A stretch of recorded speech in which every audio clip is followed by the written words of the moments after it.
Welcome back everyone. Last blog में हम Sanur से नूसा पेनिडा का फेरी राइड लेकर यहाँ तक पहुँचे, होटल चेक इन करा। अगर आपने वो एपिसोड मिस कर दिया है तो उसका लिंक डिस्क्रिप्शन में मिल जाएगा।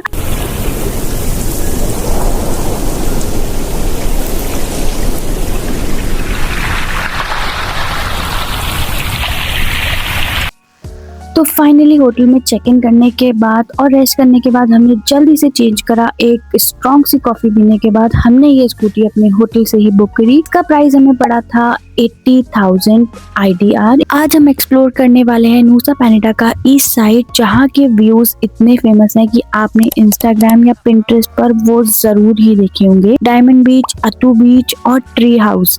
देखते हैं क्या ये जगह रियलिटी में उतनी ब्यूटीफुल है जितनी फोटोज में लगती है। बट जैसे ही हम स्कूटर पर बैठे और हमारी राइड स्टार्ट हुई, रोड इतनी ब्यूटीफुल लग रही थी, इतनी ब्यूटीफुल लग रही थी कि मेरा कैमरा उसको जस्टिफाई ही नहीं कर सकता। हमारे एक साइड में बिल्कुल ब्लू ओशन और हमारे एक साइड में था ग्रीनरी, बिल्कुल प्रॉपर ग्रीनरी। अगर रोड के बारे में मैं बात करूँ तो हमारे होटल से डायमंड बीच तक का जो वे था वो काफी डिसेंट था। कुछ कुछ जगह पे रोड थोड़ी सी खराब थी, इतनी ज्यादा खराब नहीं थी कि आप स्कूटी चला ही नहीं सको या फिर कार से ही जाना चाहिए था। हमें ऐसा नहीं फील हुआ, हम बहुत इजीली स्कूटी राइड कर कर वहां तक पहुंच गए थे।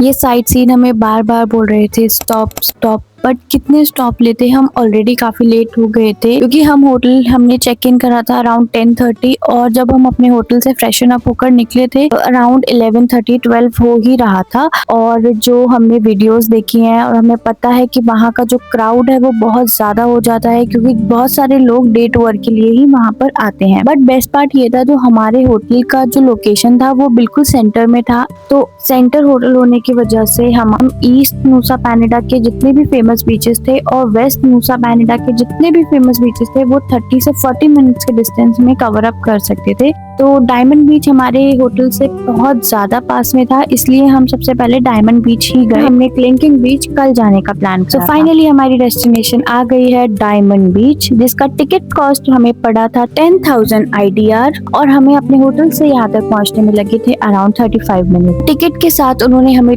2 फ्रिज मैग्नेट्स भी दिए थे as a complimentary gift I think. तो अंदर एंटर करने के बाद हमें ये तो पता चल गया था कि काफी भीड़ है अंदर, काफी सारे लोग हैं। बट जैसे जैसे हम अंदर जा रहे थे इस व्यू ने हमें सब कुछ भुला दिया। जैसे हम अंदर जा रहे थे, लोग कितने हैं, भीड़ कितनी है, ये सारी बातें बस हमारे दिमाग से निकल चुकी। मैं ज्यादा कुछ नहीं बोलूंगी, आप व्यू एंजॉय कीजिए।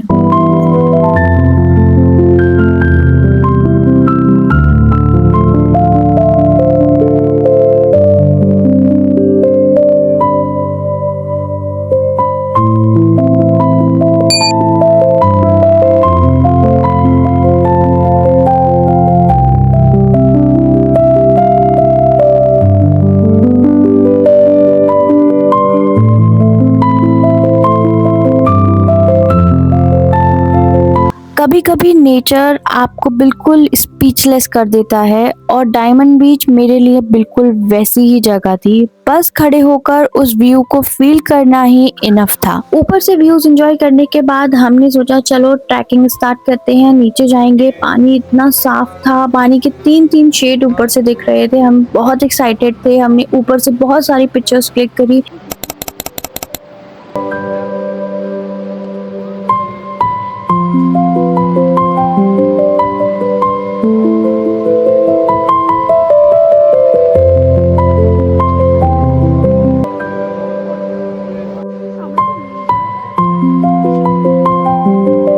बहुत देर ऊपर से व्यूज़ एंजॉय करने के बाद हमने डिसाइड करा कि हम ट्रैकिंग स्टार्ट करेंगे। ट्रैकिंग स्टार्ट करने के 10 मिनट बाद ही हमें इतनी ज़्यादा गर्मी लगने लगी, क्योंकि गर्मी के साथ में जो भीड़ थी ना वो बहुत ज़्यादा थी, और जो रास्ता था वो वन वे ही था। जब लोग नीचे से ऊपर आ रहे थे तो ऊपर वाले लोगों को रोक दे रहे थे, और इतनी भीड़ थी कि चलना भी बहुत मुश्किल हो रहा था। तो हमने ये प्लान कैंसिल करा और हम सीधे पहुंचे अतू बीच। अतू बीच डायमंड बीच से सिर्फ वॉकिंग डिस्टेंस पर ही है। आपको वहां पहुंचने में हार्डली 10 से 15 मिनट लगते हैं डायमंड बीच से अतू बीच पहुंचने में। वहां पर भी आपको ट्रैकिंग करके ही नीचे जाना है, बट जो ट्रैक है वो इतना ज्यादा डिफिकल्ट नहीं है कि आप कर ही नहीं पाओगे और बहुत ज्यादा टाइम लगेगा। 20 से 25 मिनट आपको लगेंगे, क्योंकि जो स्टेयर्स है वो सीमेंटेड बनी हुई है। रास्ता बना होने की वजह से हमारी ट्रैकिंग बहुत जल्दी खत्म हो गई थी। 20 से 25 मिनट में हम नीचे आ गए थे और बिल्कुल भी क्राउड नहीं था। सारा क्राउड डायमंड बीच पर ही था।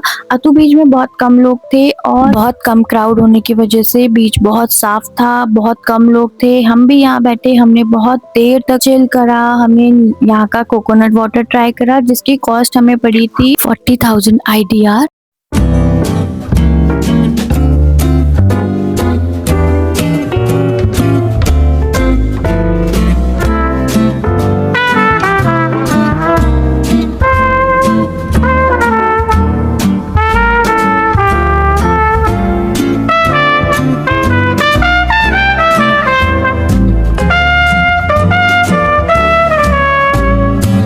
But if you are someone जिसको स्विम करना है जाकर, तो अतू बीच पे ये पॉसिबल नहीं हो पाएगा, क्योंकि जो रॉक्स हैं वो बहुत ज़्यादा बड़े बड़े थे और पेबल्स भी बहुत ज़्यादा हैं अतू बीच पर। बट अगर आपको एक पीसफुल सा ना एक चिल करने के लिए बीच चाहिए तो आप ज़रूर जाइएगा। एंड मोस्ट इम्पॉर्टेंट, आपको सनस्क्रीन ज़रूर कैरी करनी है, क्योंकि जो सनलाइट है ना वो इतनी ज़्यादा हार्श होती है और हमारी स्किन इतनी ज़्यादा डैमेज हो जाती है कि हमें पता ही नहीं चलता है। अतू बीच अच्छे से एंजॉय करने के बाद हम तैयार थे 1000 आइलैंड व्यू पॉइंट देखने के लिए, और वहां से हम जाने वाले थे ट्री हाउस देखने के लिए, क्योंकि वहाँ डायमंड बीच का दूसरा साइड वहां से बहुत सुंदर विजिबल होता है। तो हम बहुत जल्दी जल्दी ऊपर जा रहे थे। ऊपर जाना बहुत कठिन है। अतू बीच बहुत सुंदर था, बस स्टोन्स बहुत ज़्यादा हैं। जो लोग स्विमिंग वगैरह करने आते हैं उनके लिए आई डोंट थिंक सो वो स्पेस थोड़ा सेफ़ है, क्योंकि बहुत बड़े बड़े स्टोन्स हैं। बाकी बहुत पीसफुल है, ज़्यादा क्राउड नहीं है जैसे डायमंड बीच पर है। आओ भाई चलते हैं, बहुत ऊपर जाना है। आ जाओ।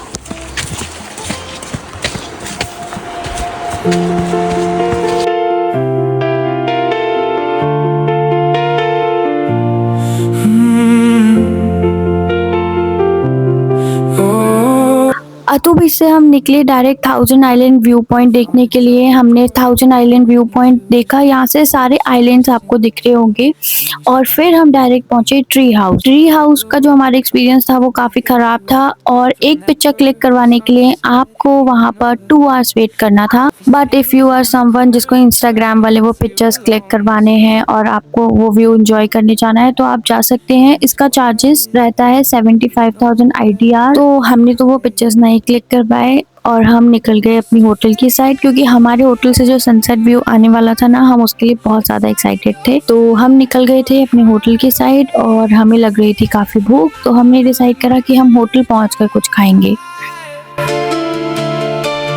We were singing off-key classics under neon diner lights. Now it's just a faded Polaroid in my pocket,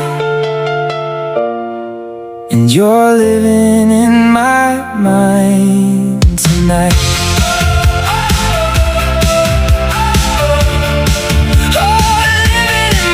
hotel पहुंचते ही हम जल्दी से फ्रेशन अप हुए और हमने करा एक क्विक चेंज, क्योंकि हमें लग रही थी बहुत तेज़ भूख। तो भूख मिटाने के लिए हम पहुंचे हम थोड़ा नीचे गए थे ना, तो हम बहुत थक गए और अब हमें चाहिए food.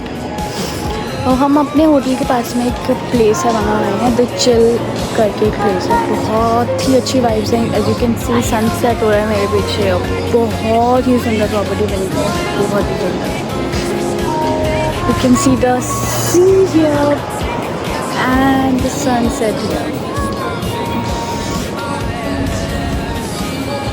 Okay, let's go and have something. बहुत भूख लग रही है अब। I need food.